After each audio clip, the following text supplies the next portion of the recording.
think it's day 4 or 5. I don't know anymore. I'm not getting any sleep. We got chicken and potatoes and hummus and Jollibee rice, pita bread, and that's Diggy's dinner. It's kind of hard.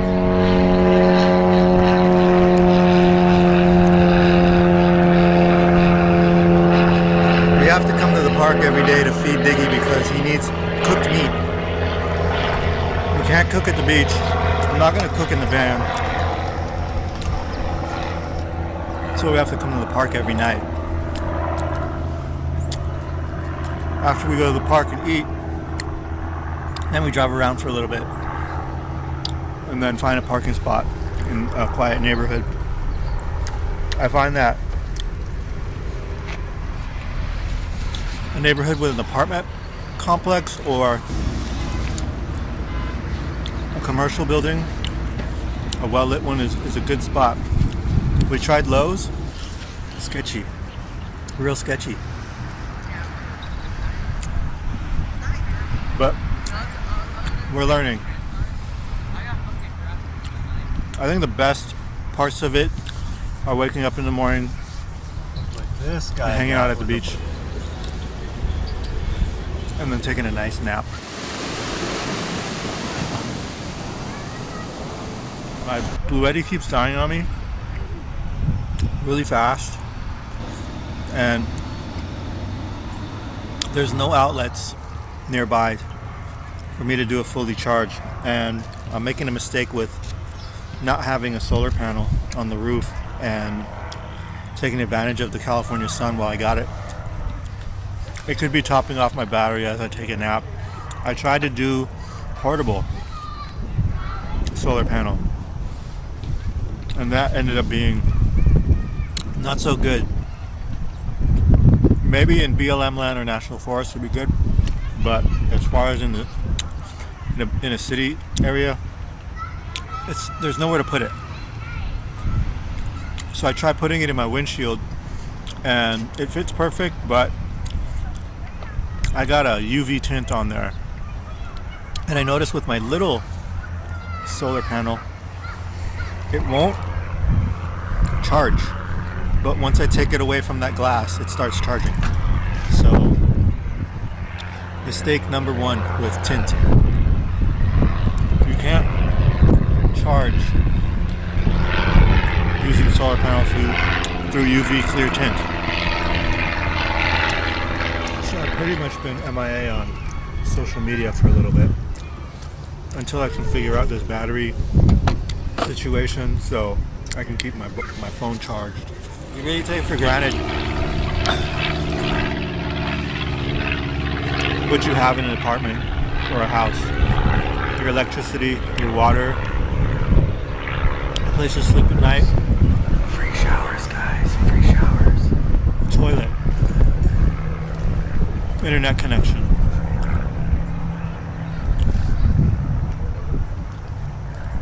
We gave up all of that.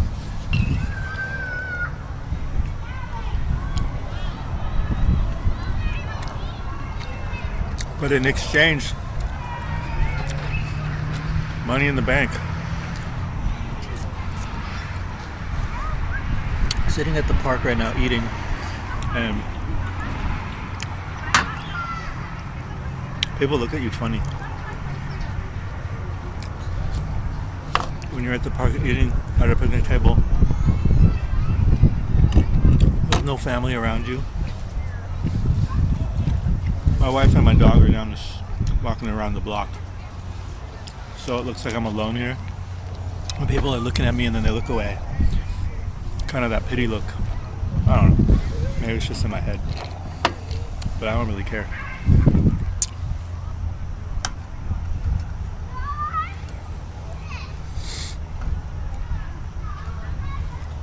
They can suck it.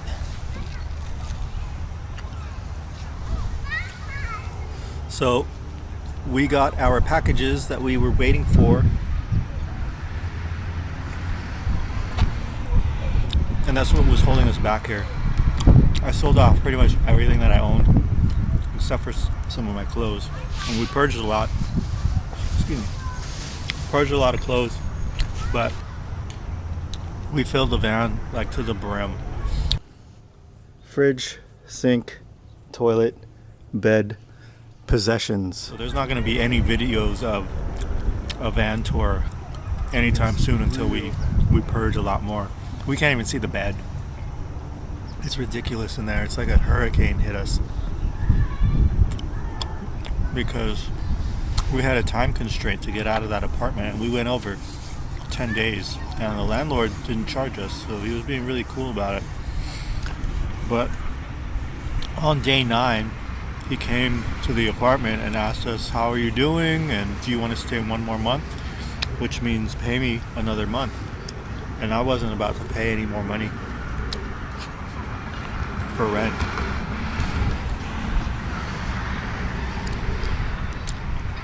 I just got some checks from doing some work, and now it's in my pocket. It's not going to a landlord anymore, and that's why we're doing this.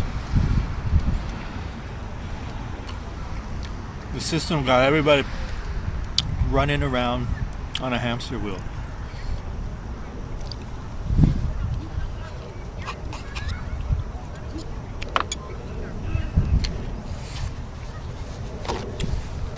It's not like I can't get a job.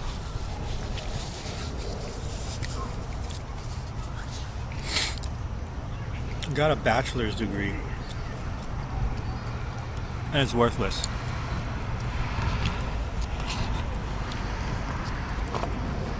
Because the industry that I worked in for 15 years basically chewed me up and spit me out. So I can't go back into that.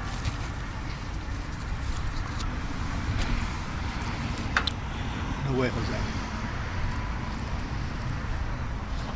Got people looking at me weird because now I'm talking to myself, eating by myself.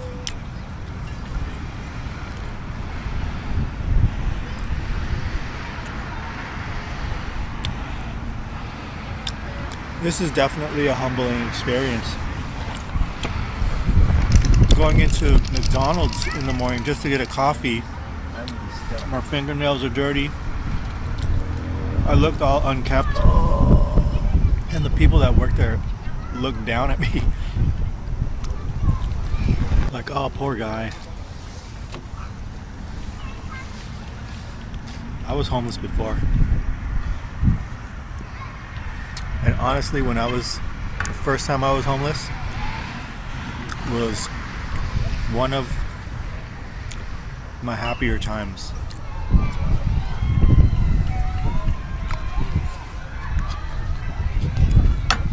And it wasn't by choice back then. But van life, I don't know if I'd call it homeless. This was a choice. I don't think a lot of people put van life and homeless people together in the same category, in the same bracket, and it's not. A lot of the people that I've met so far, they have it together, and the ones that really got it together are telling me, you figured it out.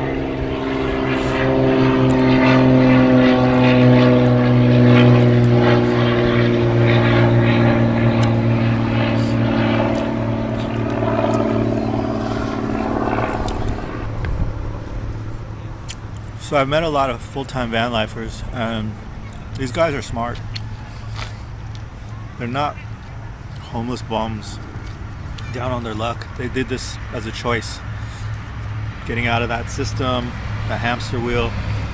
You only work so that you can pay for that mortgage or that rent, so that you have a place to stay, so that you can sleep and eat and shit and wake up in the morning, go back to that place to work in order to buy the car to get you to get to that job, in order to pay for the rent. And it's just a circle, and it never ends. And it drives me insane knowing that I worked so hard and I paid all of my debts off. All my student loans are paid off, debt free, and I have nothing.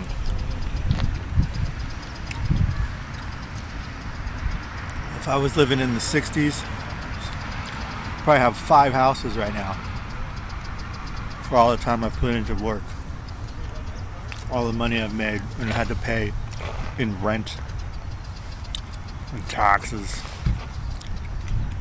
What a racket that is. But anywho, if you're thinking of full-time van lifing, plan it out.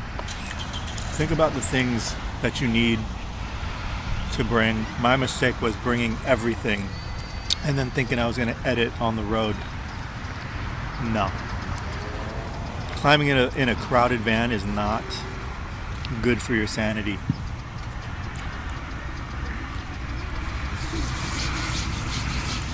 Travel light. And if you're thinking about doing some kind of full-time van life, I think you should. It's different. It's challenging.